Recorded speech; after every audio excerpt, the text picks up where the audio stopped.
This segment of DelmarvaLife is brought to you by TidalHealth. Well, on yesterday's show, Jimmy and I took off our jackets, rolled up our sleeves, and got our annual flu shot.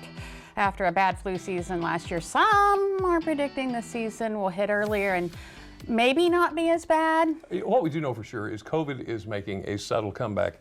There's been an increase in cases, so what does that mean? Are we going to have a repeat of 2020? How about we ask the doc? Dr. Chris Snyder is the Chief Quality Officer and Hospitalist with TidalHealth. So good to see you. Thank you so much. Good to see you. So it seems like we're hearing about people testing positive again. It seems like the numbers are creeping up. What's going on? So COVID's viral, so like flu, has seasonal variation that we're starting to figure out. So it takes time to figure all those things out. So Omicron's still around and it's changing and dynamic. And as we talked about before, viruses want to survive like you and I. So they change their DNA pretty regularly. So vaccinations really have to modify almost on a quarterly basis. So that's what's going on. So with the cases going up, are you seeing more hospitalizations?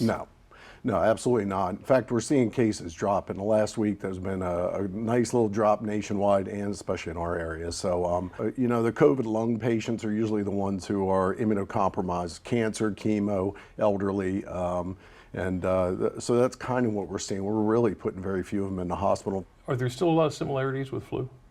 Very, yeah. So a lot of upper respiratory symptoms, not as much lower respiratory. So that's more the cough, runny nose, headache, kind of fever, chills, feeling like crud for 3 days. Yeah. So that's what we're seeing mostly. So they're going home from the ER.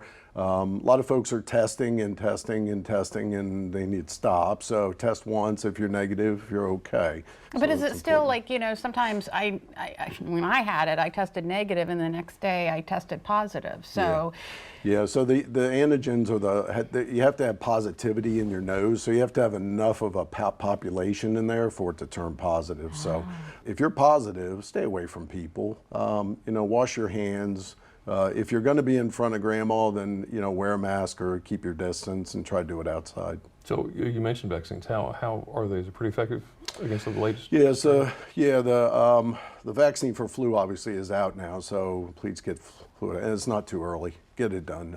Your immune system will remember it for quite a while, at least until the next generation of flu comes out. It's the same thing with COVID. So COVID really is, at this point, you'll be seeing a lot of that.